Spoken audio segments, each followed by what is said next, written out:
This is the HUION Kamvas Pro 24 Gen 3. It looks almost identical to its predecessor, but the real changes are hiding underneath the surface. After using it for about a week, I've realized that HUION's not just catching up to Wacom anymore, they're refining their own feel. I've reviewed the previous version along with their new 19-inch model already, so I'll be making a few comparisons to those in my review today. This will be a rather critical review since I've really enjoyed how far HUION has come these days and I want to see them take things even further. What comes out of the box is pretty standard with your typical array of cables for I/O and power.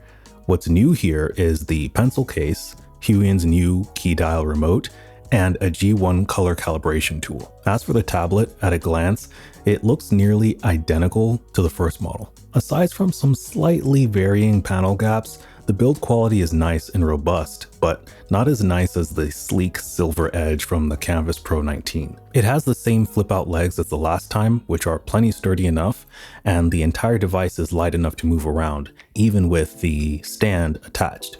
Now, here I'm using the HUION ST100A adjustable stand, but that's sold separately. And to be honest, it still feels a little bit odd for a flagship device like this not to include it, but at least this one is sturdier, cheaper, and easier to adjust than their desktop monitor arm that I used with the 19-inch model. The biggest upgrade here is the new PenTech 4.0 Stylus system. HUION includes two pens, a new 3-button model and a slimmer 2-button version, both with erasers on the other end. The 3-button pen feels a bit nicer to use since it has a matte rubber grip as opposed to the plastic on the slim one. The case is super sleek and doubles as a pen stand with a built-in nib removal tool on the back. The pressure feels smoother and more predictable as well, especially when switching between my iPad. Both pens have 16,000 levels of pressure sensitivity, which is double from the previous version. But that and the lower 2-gram activation force aren't just numbers, it's noticeably easier to get those feather-light strokes in my drawings.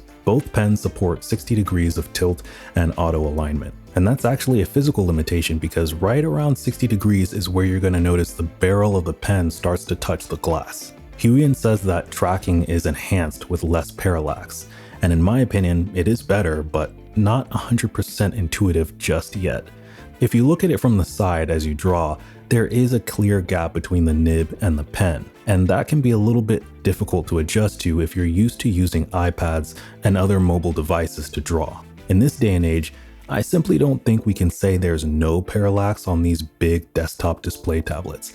It's just much less than it was 10 years ago. The accuracy of the tip to cursor alignment does tend to shift as you move towards the edges of the display, but this is pretty typical with larger display tablets like this. I think the key is to use the calibration feature in the HUION tablet app, which, by the way, has a nice new look to it since the last time. If you recalibrate it though, make sure that your head is positioned exactly how you draw, whether it's straight over your hand or slightly angled. Otherwise, you'll probably notice more drift near the edges. Now let's talk about the screen.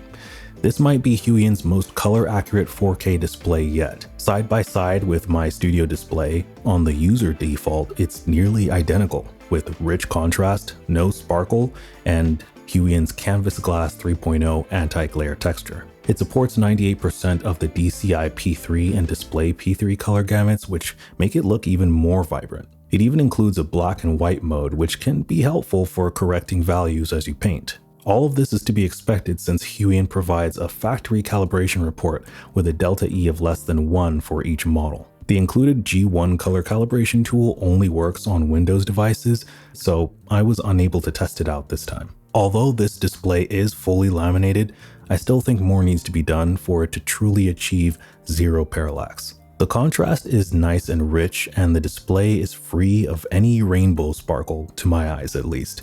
However, I do notice that it's slightly more toothy than the 19-inch model, which isn't really a good or bad thing. And yes, this tablet also has touch support. It's marketed as a 10-point capacitive touch for Windows 10 or later, but it does work perfectly on my M1 MacBook Pro. The palm rejection is good, but overall, it's still not mobile tier yet. However, that's more on Apple and Windows than HUION though. Lastly, let's talk about the key dial remote. I have mixed feelings about it. So the new dual design is lighter and more ergonomic, which is good, but It also feels a bit cheaper in build quality compared to the last model, and it's kind of difficult to see what buttons do what, whether you're looking at the built-in screen or even in the HUION app. Most of these features should be fixable with software updates, so I hope HUION considers making some changes.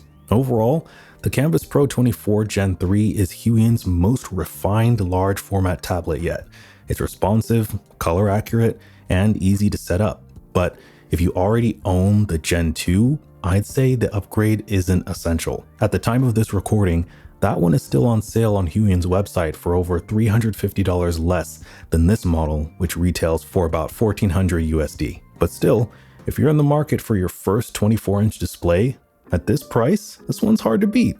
And HUION did tell me that there's something new around the corner, so maybe keep an eye out. If you have any more questions about the Kamvas Pro 24 or any other tablets, leave them in the comments below and I'll get back to you. Otherwise, keep drawing, stay balanced, and I'll see you in the next one. Peace.